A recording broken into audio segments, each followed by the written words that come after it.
We have a heavy hitter on the podcast today, you guys. We have the CEO of Modularis. His name is AJ Singh, and he talks all about what it's been like to build a tech company over the last 26 years. And then my favorite part of the episode is towards the end where he gives like such incredible life lessons that it's stuck with me, and I think it's going to stick with you guys too. So enjoy the episode. All right. AJ Singh, welcome to the podcast. Thanks for having me, Sarah. So you started your software company back in 1999. Yep. And I can only imagine over the last 26 years, the incredible changes that you've seen in this industry. Talk to me through what that has been like. Yeah, there've been one or two little tiny changes. Like just little things here and there. I mean, we started in November of '99, so I've always had excellent timing. Started right after the dot-com bubble imploded. Perfect. Started the company right after I got a mortgage on my first house. So again, excellent, thoughtful timing. And of course, the one thing that actually sticks in my head the most is we signed our first lease on September 1st, 2001 in downtown Chicago. If I'd waited just a little bit longer, I could have gotten better rates. So Yeah. 26 Wow. years seems to be a long time. I guess by any measure, it is a long time. I mean, at that time, I didn't have any gray hair. But our core mission has remained the same, but obviously technology has changed quite a bit, and the business landscape has changed quite a bit. The economy's gone up and down. I mean, things are quite a bit different. And certainly over the last couple of years, what generative AI has certainly done is made a big impact on the software industry. So throughout all of that, the thing that I kept coming back to is something I learned from my dad, right? When I was in school, in every conversation that we had, he would remind me to focus on the fundamentals, Hmm. and he would end every call saying, "Stay rational," which I think is excellent advice for all of us, you know, no matter how old, no matter how old we are. So from the beginning, what we were trying to do is to create as much value as we could in software development, in software engineering. We wanted to accelerate things. And the reason was, prior to that, I was the chief software architect of a couple of dot-com companies, uh, built successful online B2B platforms, got them to production, saw them grow, but I was working as a consultant, right? I ended up realizing, I'm doing the same thing again and again and again for every new client. I'm doing about the same thing. Let's try to automate it. I mean, why do I want to build the same thing over and over again if I can build it once and reuse it? And the same Hmm. stuff, which is kind of that I have to do every time, a lot of this code can be generated. So we've been in the code generation space since 1999. I know it's like a big new thing now with Claude and with AI, but we've been doing this. Right. You're like, guys, this has been around for years. Welcome to the, Yeah, you've missed out a little bit. yeah. No, it's in order to last, you have to be ready to pivot, right? You Hmm. can't ever get complacent, ever. So no matter how big or you actually grow to, or how successful you think you are, the entrepreneur's dilemma is like it's a two-sided coin. And one side of the coin, you have to be supremely confident in your idea, in what you're trying to do, the needle you are trying to move.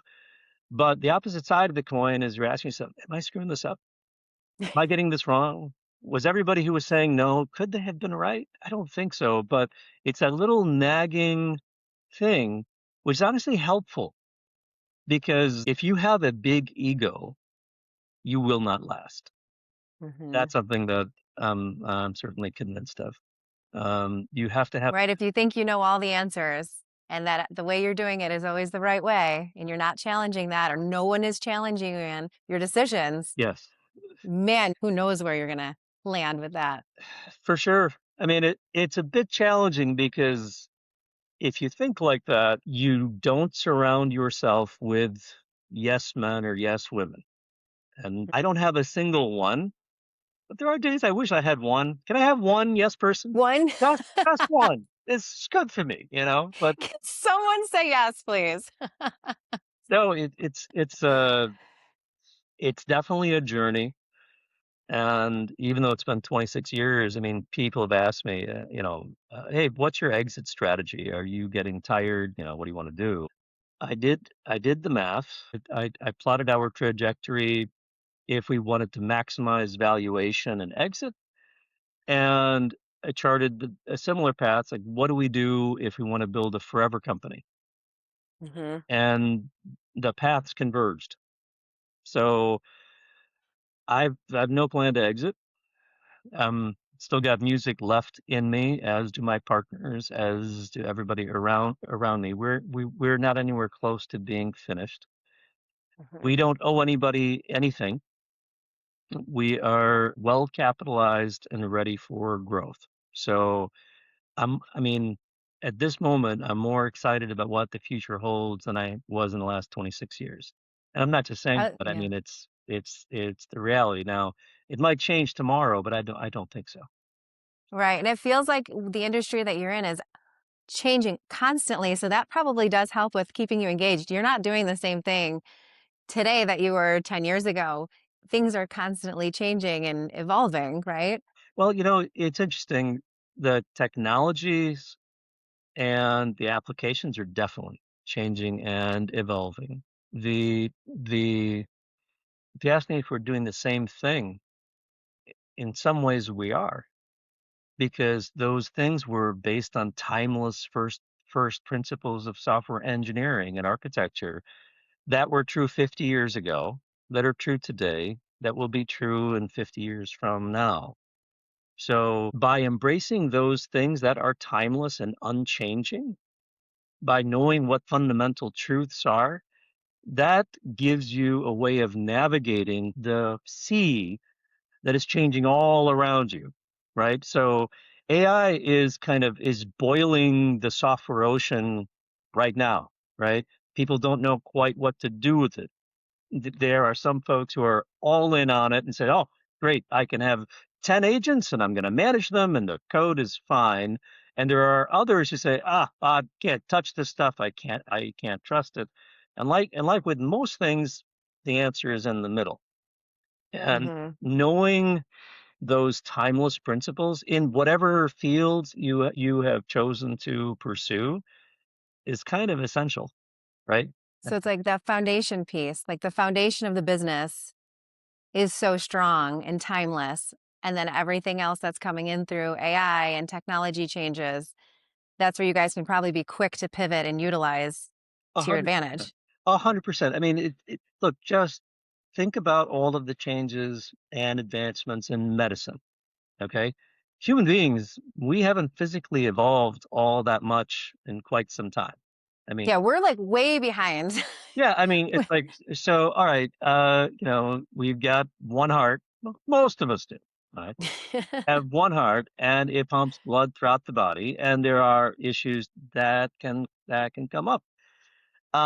And right now, if you have a heart attack, you are much less likely to die than even 10 years ago, even Hmm. 5 years ago. There are different medicines, there are different intervention techniques.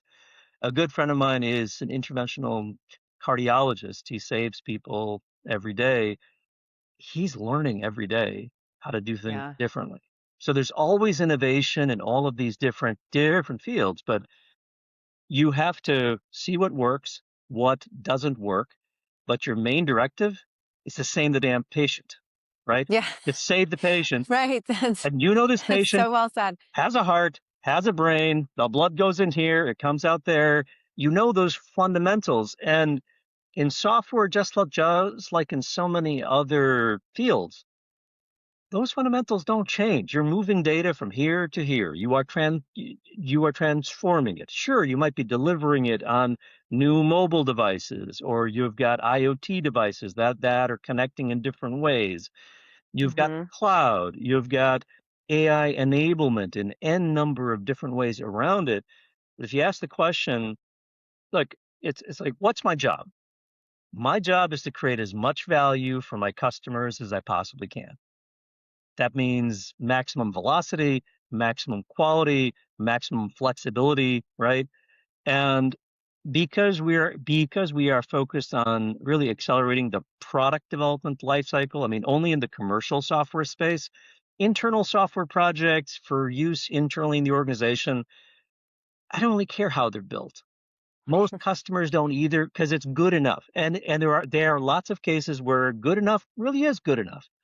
Mm-hmm. But if you're building commercial product that you have to bring to market, that you have to charge money for, it always has to be stable. It always has to be scalable. You have to be able to run it profitably.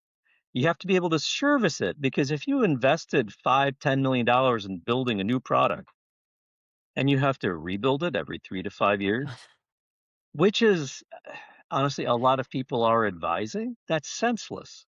Why didn't you get it right in the first place? The first time, Right? right. Yeah. And then So tweak it. You have different tools I'm sure you can implement, but exactly. I keep the mean, foundation, right? if the underlying architecture is solid and built on timeless principles, you can grow and adapt. And we've got customers who we've engaged with for 20 years, and the product that we helped them build 20 years ago is still modern, producing revenue today, and still flexible enough Interesting. for growth. So I do not believe in throwaway software. I think that means you're lazy. Now, does that mean that there are some stuff that could be vibe coded or where quality or longevity sta- or the scalability doesn't matter? Sure, there are lots of those opportunities, right? Mm-hmm. But if you're building commercial product, look, it it doesn't matter if it's a physical product or a software product. It's the same damn thing. Yeah. It's the same thing. It's product engineering, not software development. That's so interesting because I would not have realized that you should be building off of that same foundation as opposed to reinventing every single time. 100. I mean, look, it's even the verbs used in the software space are wrong. You're not writing code. You're building something.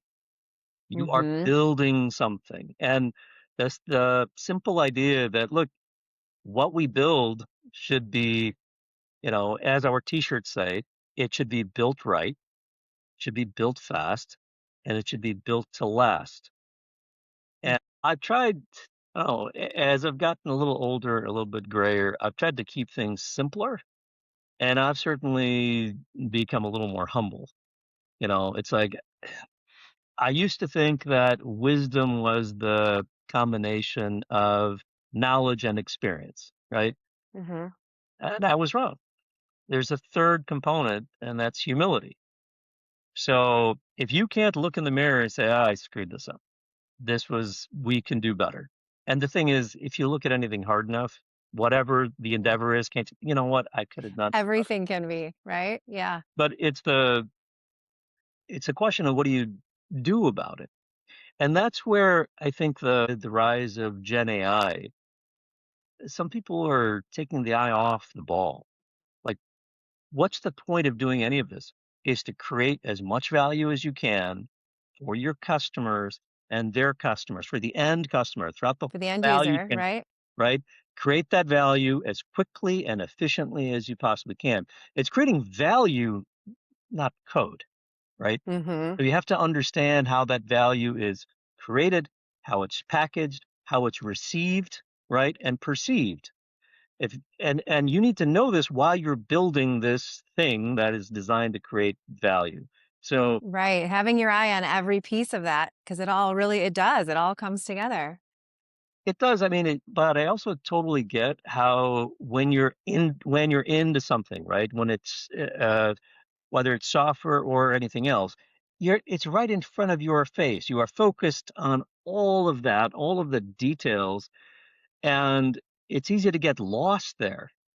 You've got to Mhm. step back and see the overall view and ask, is what I'm doing today, am I working as efficiently as I can so I can create as much value as I can for my end customer? And I found that as Mhm. long as you know who the end customer is, and you know what they want, the end customer throughout the value chain. It doesn't matter how many layers they are. If that's your North Star, you'll make the right choices. And you will Mhm. monetize all those choices, and that will impact both your top and your bottom line. Mhm. Very well said. I got some great advice in the past that was in so many life situations, like zoom out. Oh And gosh, yeah. you feel like you're in it. You're so in it. Well, if you just zoom out and just gain a different perspective, that could really open up a whole world of possibilities. No question. So, something that you mentioned a little bit earlier is learning. Mhm. And as I've been interviewing, many CEOs at this point, the common denominator is everyone seems to be constantly learning. And so I'm curious what you do, in order to like keep learning your own industry, but also learning how to keep a company up and running. Like, what are the different things that you do to make sure that you're constantly learning? Yeah, I we have to keep learning. If we had stopped learning, we wouldn't be here 26 years later. Um, and it's learning about, I mean, geez, almost everything. You'll also have to understand that, everyone has natural talent. Not everybody can do everything. And culturally, one of the things that we've always embraced is we won't hire anybody who's not willing to share their knowledge. And we'll invest in all of our people gaining the knowledge. Uh, One of our engineers has signed up for a 14-week course at MIT on AI. And we're helping to fund that and give him all the flexibility he needs to go attend the classes and learn because he'll bring that knowledge back to the rest of us. Mhm. And it's just if you're again, I go back to if you've got a big ego, if you think you know everything, you're going to fail. It's important that you have confidence in your understanding of the core principles and the fundamentals. That's fine. But everything else, you got to be open to learn from everyone else around you. And you have to build a culture of learning throughout the company because, I mean, you ask me, how do I learn? I learn from my colleagues. I learn from my partners. I learn by keeping my hands dirty in the code. I I learn by meeting with customers, the end customers as much as I can. One of our clients, we helped them launch a online intelligent plumbing product. It's called Leak Secure. It monitors your water main for any leaks, and it will Oh. automatically save your house if it detects a leak. And it's online, and we built the whole platform around it, all of the mobile apps and the web apps and the whole back end. And I love it when I get a call from a plumber or from an end user who's having trouble with something. I don't know how many FaceTime calls I have been on with end customers who are struggling with the app, and we do Mhm. screen sharing, and I ask them to show me what they are doing, and what I learned from there is tremendous. We learn where things Mhm. are weak. We learn where things aren't working the way that we expected. We learn that, you know what, if you are north of 70, your Zoom setting on your phone is going to be insane. So the app may not look or work the way you expect. But you have to put yourself out there, and you can't think you're above anything. I mean, Mhm. so I try to learn from anyone and everyone around me, and including certainly from my own family. I mean, I have a 10-year-old daughter, They and will teach you so much. well, and in many ways, my daughter has. They will I humble mean, you very quickly. well, look, I'm a better person since I became a father. That's not an uncommon thing, right? Right. And right now, I'm certainly learning more from her than she's learned from me. I'm trying to change that, but you have to learn from everyone around you, and it kind of makes things fun. I mean, Yeah. that's why you get up in the morning, right? To learn something new. You can Right. And what only yeah. it's it's challenging because I know for a lot of folks in the software world, they're scared of Gen AI. They're scared. Oh, I'm gonna lose my job, and yeah, there might be some of that going on. But on that front, I've been hearing this for 25 years since we showed our first product so many years ago. Which yeah, it generates hundreds of thousands of lines, millions of lines of code that from our standpoint, none of it is slop. The way that we do it, Mm-hmm. it's like it works. It's proven at massive scale. But even early on when we were showing this, the feedback that I got from developers is like, "Oh my God, I'm going to lose my job."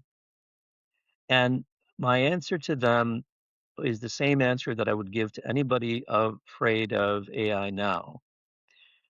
Have you ever known of a company to run out of work? You run out of time or you run out of money. You don't run out of work.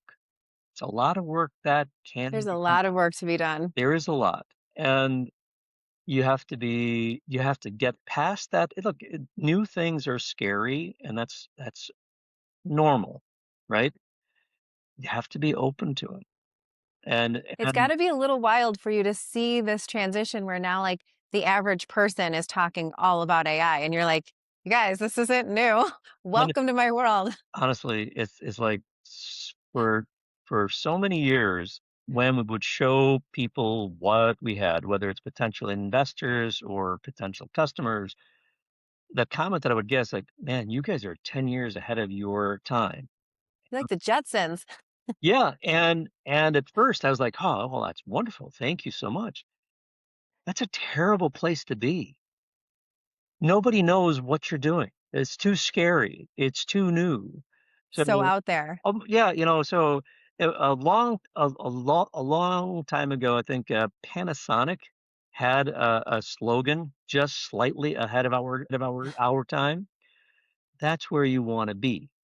So with Gen AI, look, like I said, we've been doing code gen for 26 years, right? And now we are fully embracing the latest LLMs in intelligent ways throughout our stack because we think we can now take our code gen, which is already generating 80% of the code needed for commercial products. We think we can take it from 80 to 90 using the latest tooling. And that's what we're actively working on. But code generation isn't scary to people anymore. So in many Hmm. ways, I'm very thankful to the revolution that LLMs and Gen AI has brought because now people expect code generation, right? So Right. It's not as scary of a word. They so understand it a little bit deeper level. so what I'd like to say is, the world has gotten closer to where we've been. And it's easier for people to understand what we do now than it was even 2 years ago. So Hmm. I actually see this as quite an accelerant for us. Yeah. It's got to be such an exciting time for you guys to see all of this expanding, these worlds expanding and colliding Well, I at some mean, level. the only promise I ever make to any of my employees is you will not be bored. And so far, yeah, I've kept that promise, and I certainly haven't been bored, not a single day. Yeah. So running a company for 26 years is quite a feat. So I'm curious what some of your daily routines or your weekly routines, like what do you do to stay sharp, stay energized, wellness routines? What does that look like for you? Oh, I have only recently come to appreciate the need for self-care. So, look, you've like when you're flying and you read the little security pamphlet or the safety pamphlet. Um, if the oxygen masks drop, first put one on yourself and then put one on people around you. So what do I do to take care of myself? I stop drinking caffeine after 2 p.m. because again, my buddy, the cardiologist, he was diagnosed with chronic caffeine intoxication. Wait, that's a thing? It's a thing. I didn't know it was a thing. He didn't know it was a thing. And Uh-oh, I he gotta better get this checked out. chronic caffeine intoxication. Yeah, he was drinking like 5, 6 diet Cokes a day, 3, 4 cups of coffee. And As a cardiologist, geez, well, look, I mean, it's like when you're on, you're gotta on. stay sharp, You got to do what you need to do. But right. he was having some difficulty concentrating, which as a cardiologist, you can't do that. No. So, so he went and got checked out. He found this out. Apparently, caffeine has a half-life of 12 hours. So caffeine was Okay. never leaving his body at all. Even while he's sleeping, it's still Correct. trying to But break it down. he would sleep a full night's sleep, but you, his natural sleep cycle, which is normally between 3 and 4 hours, we usually try to have two of them for every night if you can do it. His was down to 90 minutes. So his body was never entering the deeper sleep needed to recuperate. So he cut way back on his caffeine and he stopped all caffeine at 2 p.m. every day. And when he told me this, I did the same thing. You're like, well, if you're doing this, you're really smart. Oh, I'm oh not yeah. gonna ask questions. I'm just gonna do it. Yeah. So sleeping enough, taking some time out to well, we got a puppy a little more than a year ago. So she helps me get out. I'll do Mm-hmm. a walk and talk. I'll take calls on the phone while I walk my dog because honestly, a good chunk of the work you have to do is just in here. Mm-hmm. And maybe because I've had a stutter since I was 5, I've always found I communicate better and my brain works better when I'm walking. Movement is huge So for the I try to brain. do that 90 minutes, 2 hours a day. So my puppy gets the exercise, I get the exercise, my and I get the juices flowing. The other thing is I'm in Seattle, so there's 4 months of darkness that you have to live through every year. Wow, yeah. Yeah, yeah, no. So I've got a 20,000 lux light therapy lamp right behind my screen that is Is helping that like red light therapy? Or is it out just light like therapy. natural light? Natural light. Okay. It's full spectrum light, and I talk to my shrink every 2 weeks. I I I think more people need to do that. And um, look, I'm responsible for a lot of people. Uh, Mm-hmm. my family, all my employees, their families, my customers, their families.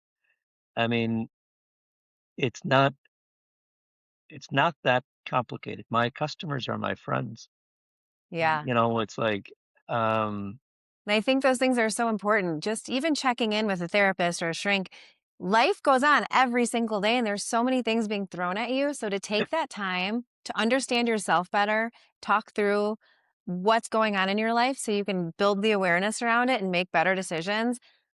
I'm like, this needs to be built into every single person and especially every single business person because owning a business comes with stress, it comes with responsibility. And if you're not constantly working on yourself and building that awareness, you can end up in a scary place. very easily end up in a scary place. And it's like you have to practice active stress management. Um, Relaxing, turning things off, escaping ain't really going to help you. It's not. It's a temporary thing, and you can escape into a bottle. You can escape into other bad habits. I mean, Hmm. I did have to. I've got two major vices. One is potato chips, which I quit cold turkey 3 years ago. I said I got to stick around. It was that bad. I Look, it doesn't matter if it's a small bag or like the nuclear size bag of chips. If it's opened, it would be gone. So Done. done cold turkey. I could do that. Um, and yeah, I that the caffeine. I suppose my other vice is green tea ice cream, which again, I have That to. doesn't seem so bad. If you're going to have a vice, like green tea ice cream seems maybe on the better end of that spectrum. If you give me a little tub of green tea Haagen-Dazs and the smallest spoon in the house, yeah. So I probably need another vice. So if you got some ideas, let me know. Right? I mean, my husband and I are so into this like whole biohacking space. I Oh, am like fully buying into it. We have like the red light sauna that is amazing. We just got okay. like the red light blanket. So I'm like, my kids too, my daughter is like, has the red light blanket on now. I'm like, give me a cryo session, peptide supplements. I'm like, I'm all in on all that stuff. So if it's a good vice that can make you feel good, yes, please. For Green tea ice cream, I feel like it's not too far off though. I feel like you might be able to keep that one in there a little bit. in moderation, right? But all of that goes to self-care, right? And what you certainly realize, and therapies help with this, only you can take care of that little boy or little girl inside you. Only you. Nobody else knows how to care for and love that little boy, little girl. And it took me a long time to kind of realize this Mm-hmm. because for years I kept beating myself up. I'm really beating up just the little boy in me. Mm-hmm. And it's like punching yourself in the face, not particularly helpful. Over and over again. Yeah. Help you, doesn't help those you love, it doesn't help your customers, doesn't help your employees. It's a waste of time. So, one big lesson I've certainly learned is you have to learn to forgive yourself Mm-hmm. and, keep moving, right? Okay, screwed up. So one of our core values is look in the mirror. So when something goes wrong, what do? You look in the mirror and ask what you could have done better. Right. How the heck did we get here? And Right. guaranteed there's something there, right? Mm-hmm. Versus I think the kind of natural tendency is to point a finger and deflect. Oh, it's someone else's fault. This, their fault, their But fault, their fault. Yeah. and that might be true in some cases. You need to accept that, but you got to be able to look in the mirror. Mm-hmm. And the other trick is you got to be able to look in the mirror and like about 80% of what you see. If you like 100% of what you see, you are a raging narcissist and you need some Right. help. Your ego probably needs to come down a little bit. Yeah, like, yeah, I like it all. No, I'm amazing. no. But if you only like half of what you see, you're probably looking at everything through a dark lens, Hmm. self through a dark lens, and it's not the reality. So Right. And only you can change those things. only you can. You can't rely on somebody else to make those changes for you. No, and a very hard lesson learned. I didn't believe it at first. Is that you can choose which lens you look at life through. That Hmm. you can make that choice every day. I I thought that was total BS when I first heard it, but no, it's a choice. Like It happiness is, absolutely is. you know, Yeah. You can take the victim mentality or you can lead with gratitude over the same situation. And it can completely transform how you show up in your life every single day. without a doubt. I mean, on the gratitude front, and talking about where you can learn various things from. I took my wife to a date night to a dinner theater place with live Hawaiian guitar.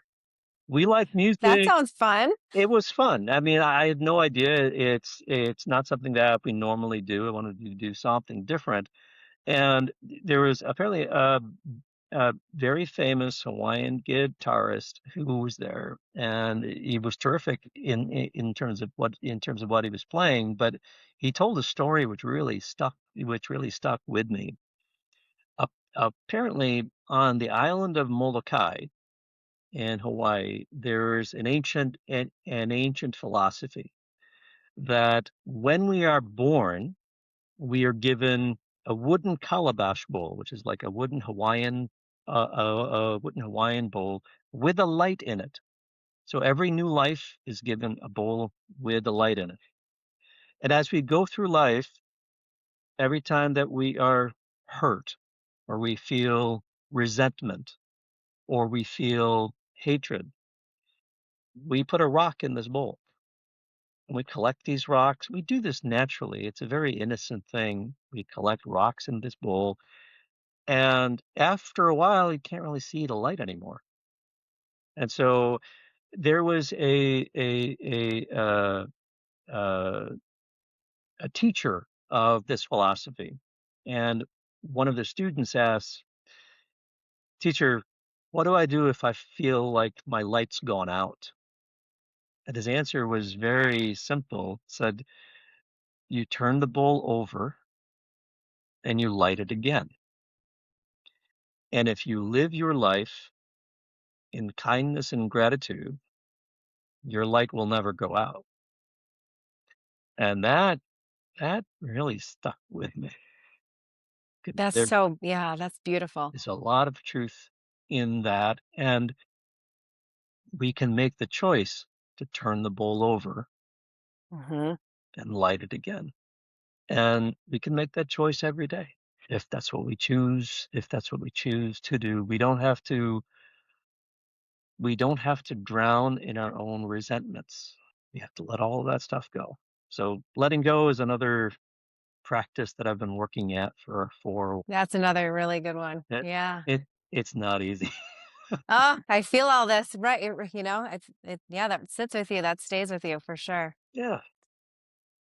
This kind of leads into my last question because we're running out of time. And I feel like your answer, what you just said, is perfect for it. But how I like to leave all my episodes is, what is the one thing that you would tell people listening today that are small business owners or entrepreneurs? What is one thing that they can do today that can improve their life or their business? That's what my dad told to a group of stroke survivors after he had his stroke in 2014. Told them, don't give up. Don't give up. Find a way forward. If you're struggling, that's part of the process. Don't don't give up. Hmm. Keep moving. So that's about as succinct as I can Hmm. give. It's never the end. There's always a way. I mean, been at this 26 years. I don't have it all figured out. It's okay to not have it all figured out, right? And that's why you're successful after 26 years. Getting there, getting there. Am I where I want to be? No, but I think the answer will always be no, and that's okay. Hmm. And that's great because then you're always striving for more and always reinventing and learning. So I For think that's a great mindset to have with owning a business. So, well, this has been such a wonderful conversation. I feel like this is going to really resonate with people. And I know it surely has with me. And oh, thank it's been a beautiful conversation. It's not only about business, but it's about life. And as business owners, those two are intertwined. So how you run your business and how you live your life is very much connected. they are. I mean, they are very connected, and work-life balance is something that is always a little bit of a challenge. But I don't know if you're a Ted Lasso fan, Oh, yeah. but a very famous saying from Ted Lasso is, "Football is life, business is life." I Hmm. if if you're serious about it, it's a part of your life, right? Along with your family. You can find the balance, but you can't succeed at it if it's just something you do. It's part of who you are, and that's okay. In fact, Hmm. that keeps things from getting boring, doesn't it? Keeps it interesting every day. Thank you so much, Sarah. Yeah, thank you. This has been wonderful. And I'll link your company if people want to find out more about Modularis. I'll put you in the Oh, show notes thank and have them find you on LinkedIn. Thanks for listening to Nothing Small About Business. Make sure you follow the show so you don't miss the value in upcoming episodes. Share this with someone who's growing and connect on socials for more.